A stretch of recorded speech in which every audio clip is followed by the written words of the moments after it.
Olá! Olha, hoje a gente vai explorar um campo, assim, cheio de perguntas intrigantes. A filosofia dos sonhos. Oi. Sim, a gente pegou um material bem denso aqui que investiga por que sonhamos, o que isso pode significar, mexe com umas questões filosóficas bem centrais, né? Pois é, o filósofo Owen Flanagan, ele listou algumas das grandes questões, sabe? Tipo, a gente pode ter certeza que não está sempre sonhando? Hum, A gente pode ser imoral nos sonhos? Sonhar é uma experiência consciente mesmo, durante o sono? Tem alguma função na evolução? aham. E mais recentemente, né, o pessoal pergunta, será que os sonhos são um bom modelo para a gente estudar a consciência? São alucinações ou imaginação? Vamos tentar desemaranhar isso aí.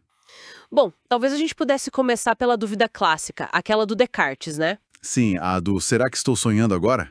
Exato. Ele se perguntava como é que a gente pode ter certeza absoluta da realidade.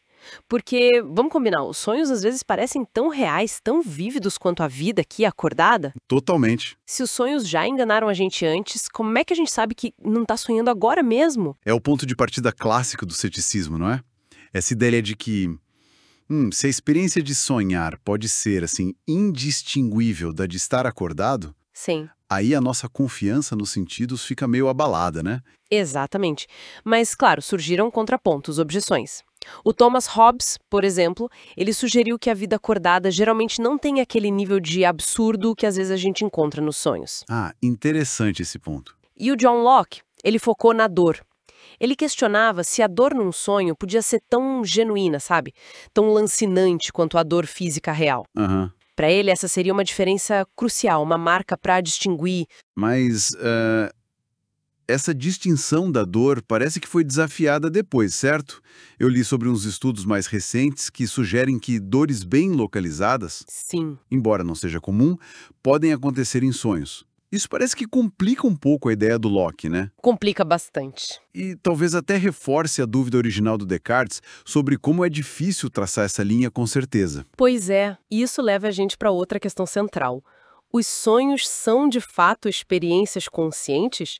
A visão mais tradicional, a received view, diz que sim. Que é o que a maioria das pessoas pensam, né? Que a gente está lá vivendo o sonho. Isso.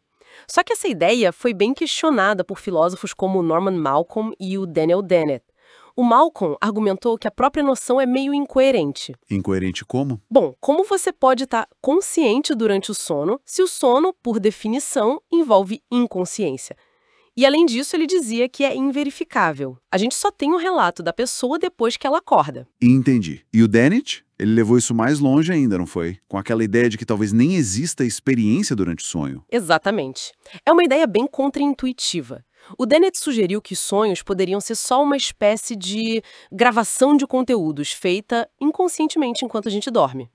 A experiência narrativa, aquela sensação de eu sonhei isso, só seria construída na hora de acordar. Nossa. Isso ajudaria a explicar fenômenos como aquela história famosa do Alfred Maury, que sonhou com a Revolução Francesa, a guilhotina caindo, Ah, sim, eu conheço essa.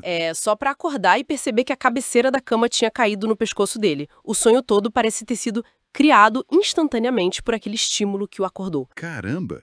Mas aí, como ficam os estudos sobre sonhos lúcidos?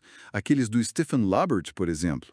Isso não mexe com essa ideia? Mexe, e muito! Os sonhos lúcidos são um desafio fascinante para essas teorias. O Laberge e outros pesquisadores mostraram que pessoas treinadas conseguem ficar conscientes de que estão sonhando, enquanto estão sonhando, Dentro do sonho. dentro do sonho. E o mais incrível, conseguem sinalizar isso para os pesquisadores lá fora, usando movimentos oculares combinados previamente. E tudo isso durante o sono REM, que é a fase dos sonhos mais vívidos. Então, peraí.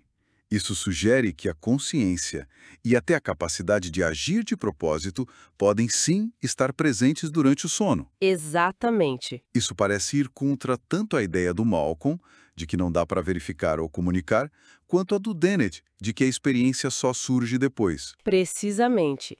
E essa capacidade de agir deliberadamente dentro do sonho levanta de novo uma questão ética bem antiga. A questão da moralidade nos sonhos? Isso.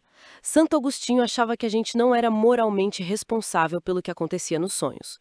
Para ele, eram só acontecimentos, coisas que nos sucedem, e não ações que a gente escolhe fazer. Certo. Mas se no sonho lúcido a pessoa pode escolher agir, bom, aí a questão da responsabilidade moral volta com tudo, né? Será que a gente pode ser responsabilizado pelos nossos atos num mundo onírico que a gente pode influenciar? Uau. É muita coisa para pensar. Afinal, para que serve isso tudo? Os sonhos são só um subproduto neurológico sem propósito? Como o Flanagan defende, chamando de spandrels evolucionários, tipo efeitos colaterais da arquitetura do cérebro? Essa é uma visão. Ou eles têm um papel mais ativo? Existem teorias que propõem funções adaptativas, sim. O anti-Revon Suo, com a teoria da simulação de ameaças, ele argumenta que os sonhos evoluíram como um simulador de perigos. Para a gente ensaiar respostas? E isso para permitir que a gente ensaie respostas e aumente as chances de sobreviver no mundo real. Outros, como Thomas Metzinger, veem um estado de sonho como um modelo super valioso para investigar a própria consciência. Como assim? Porque seria uma forma de experiência subjetiva mais pura, sabe? Desligada dos estímulos sensoriais externos. Uma janela para como a mente constrói um mundo. Nossa, a gente passou da dúvida sobre a realidade para a natureza da consciência no sono, para a ética onírica, função evolutiva. É um território imenso mesmo. É gigantesco. E talvez a maior provocação que fica disso tudo, né, pra gente pensar depois. Se é tão complicado filosofica e empiricamente verificar e entender a natureza da consciência num fenômeno tão íntimo quanto o nosso próprio sonho, Sim.